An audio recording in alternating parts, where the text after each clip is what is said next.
Hi, my name is Shelby, and I'm going to be telling you if violent video games turn children or really anyone into violent people in real life. And this is a real problem with everyone all over the world has experienced some type of violence due to violent video games being created and being brought to younger generations and really anyone.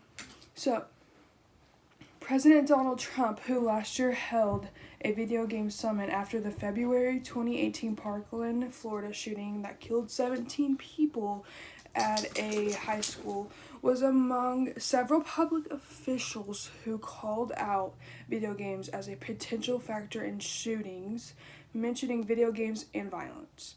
This meeting was held to inform the public on how dangerous video games are for younger generations. The leader of the House minority, Kevin McCarthy, said video games would likely contribute to future mass shootings. How crazy is that to know that people are creating these games, and yeah, they can be really cool for people that are mature, and it even says on some of the video game labels, E for mature. Then why are we letting little kids get these video games in their hands? Why do parents allow kids to get these video games in their hands? Not even like console games, but video games that can be downloaded on your phone. Why aren't parents, just taking that into consideration when it comes to that? Because you never know what can happen in today's world. Kevin McCarthy also said, over the years, video games graphics got more violent, and they ended up in the hands of young children. I have seen video games change my own brother's life. I want everyone to be aware of how bad video games can influence people's behavior in real life. Are video games the real cause of violence, though? How would we even know, It can be underlying issues, it can be a lot of things that have nothing to do with video games, but the shooting that happened in Florida is really just one of the big factors that, yes, it can be, because people get that adrenaline rush and they want to win the video game, because when they go to these things that you can play video games on not a laptop, but like a console, and you can literally win millions and millions of dollars. And how would you feel if you lost that money and all you had to do is play a video game and beat someone else in it? So the Florida shooting was definitely one big factor that changed my perspective on how violence can come from video games, but I've also experienced it firsthand from one of my family members. Although violent video games are sometimes associated with real-life violence, researchers haven't proved they are actually causes of violence. People prone to aggressive behavior may like playing these video games, but the inclination to these games was a result, not cause of the problem. The findings of a study published by the University of Rochester show that the action video games can improve the player's learning capacity. So this being said, people that have mental disorders, it helps when they play a video game, it helps their brain work. It helps them learn new things. It helps them just be who they are, and it just helps their exercise their brain. In the experiment, the non-action gamers had lower percentile learning performance when compared to the action gamers. These researches found that the action video games boosted faster and better performance in perceptible, I don't even know how to say that word, learning tasks. Experienced players are very effective in multitasking, since they can pay attention to several details at the same time without being confused. Gaming scenarios contribute towards the development of such capacity of the brain. Although these aren't any authoritative proof that video games cause violence, it could be irresponsible for people to claim that violent video games have no effect on people's behavior. These addictive games make us enjoy seeing blood on the screen.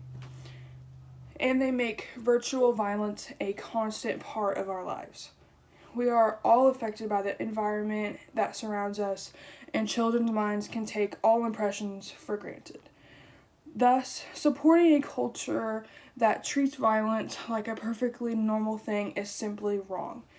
Blissful childhood should not be associated to games that support violence. However, parents and teachers should not be paranoid about all video games because there is a clear evidence that these activities can boost a child's learning capacity and improve their focus. Should we be worried about giving teenagers video games? I think the people that have a bigger effect from video games, especially the violent ones, would be younger kids and also teenagers, because teenagers are coming into that age where they want, it to be all about them and say I'm sure some of y'all that are watching this have had kids and they're teenagers. Well, when they're teenagers, they want the world to revolve around them. And these video games, it's like that's their only world. I know a 12-year-old, that's literally his life. That's all he does. He goes to a video game school and makes video games, learns about video games, but he also is doing school.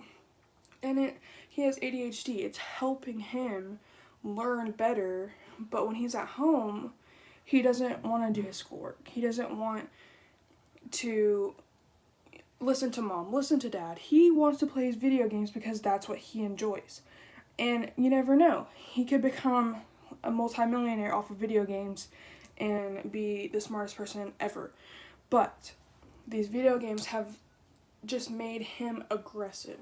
And it's just not a good thing because he needs to be learning about all the things that kids have to learn when they go to school and just things in general about life. So according to the study published in 2007 by the Journal of Experimental Social Psychology, violent video games awaken a state of irritation. Thus, the gamers are more inclined to verbal aggression and brutal behavior.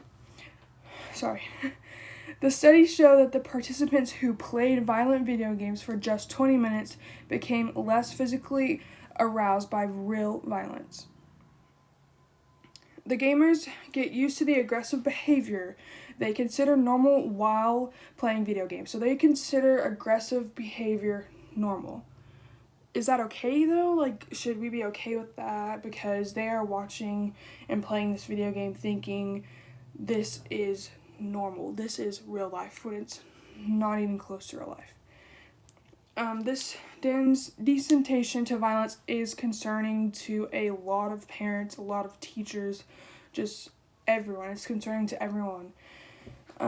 But the experiment did not measure actual aggressive behavior demonstrated by the participants who played violent video games. Thus, the results and the assumptions from this study cannot be taken as prevailing arguments to have the video games shut down for younger generations. So the participants didn't really have any effect or show any aggression towards it, but I think that doesn't really give full proof, because if you were to go into someone's household and watch their child play these video games and watch their attitude, watch what they do, watch how they treat other people, I think everyone's mind would be absolutely blown, because violent video games, not only violent video games, but things that kids watch on their phone too, it's just not really doing anything for them but causing problems. So is technology the reason violent video gamers are popular? Advancements in technology is the key player in entertainment future. As video games tend to grow to be practical in nature, the involvement of teens is this kind of entertainment has grown to a large extent. However, the main focus of these games nowadays is violence and killing your enemies. If you've played Call of Duty, if you've done all of this, then you know that you're a team or an individual trying to go after the other people.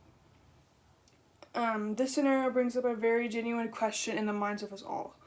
Are these violent video games a cause for the teens to act aggressively? Like majority of teens, I also indulge in playing violent video games, and I believe that spending too much time on such of activity may cause irreparable damage to the behavior patterns of the teens. More teens and young children are getting violent due to games being made too violent. I believe violence doesn't always stem from one thing, and video games might just be one factor to more violence in our younger generation. We need to understand that the world today is 100% different from how it used to be. More kids today are behind in learning or developmental stages due to the demand in technology. Technology is one of the worst things for children. And I know you're like, well, why is it the worst thing? Everyone has one. Well, when I go in a store and I see a 3-year-old on an iPad or the little gaming things that they have, that just kind of makes you think, how is that child going to grow up like I did? I grew up without any technology. I played with my dolls, I played with my cars, I played all of these things, and I had a wonderful time. I didn't need a little thing to just stare at all day. What is that going to do to their eyes? I'm wearing these blue light glasses because I have to be able to see my phone. I have to be able to see my computer, my TV, my everything without hurting my eyes. My eyes hurt all the time due to staring at my phone, my computer, my TV when I'm playing Xbox, because I do have one, and all of that. But I do have to admit, they have better toys than I did when I was a child. That is for sure. Why are video games so addicting? Video games have been found to be addictive in the nature if played uncontrollably. Video games can be addicting because that's what they want them to be. They want you to continue to buy their products and play their games and buy their consoles, and they probably don't understand how much of a big factor they're playing into the younger generation. So I grew up in a small town of Fort Worth called Everman, Texas. Life was a really simple life for me. We lived across the street from my great-grandparents, and I spent half the time over there. We weren't the richest, but we also never went without a meal on our table. My parents gave us more than enough toys and games. My brother was a sweet kid. He had good grades, a life as a kid, until he developed a love for video games and played all the wrong games a young child should not be playing. My mom tried her hardest not to expose him to these violent video games, and he would just still get to them somehow, because when he went over to my dad's house, he got to play those video games for hours. He would come home and his eyes would be blood red. This being said, it changed his outlook on life, things, and other people's, just everything. He changed so much as a person that he became aggressive, that I can't even talk to him anymore because that's how bad it is. But he's not a bad person, it's just he's 20 years old and he's still addicted to video games, and it's just not good for him as a person. And I just want everyone to know that today there's a lot of issues going on, and these video games aren't helping anyone. I know that they're fun to play, because trust me, I have an Xbox sitting right here where my phone is set on. But we have better things we could be doing. Go outside, go play with your dog, go play with your cat, whatever animal you have at home, because I'm sure they want the attention more than your TV does. Just be kind to one another, and always remember never to hesitate to ask for help if your loved one is experiencing violence. Who knows? Your family or friend or significant other could have been in that El Paso Walmart and could have just as easily lost their life that night. So I think it was like a year ago too, a man was in love with video games, went into a Walmart and just killed a bunch of people for no reason. So what if that was your family member? How would you respond to what I just said? Would that change your outlook on video games, or would you still be okay with your 5-year-old playing a violent video game? Yep. Thank you guys for listening.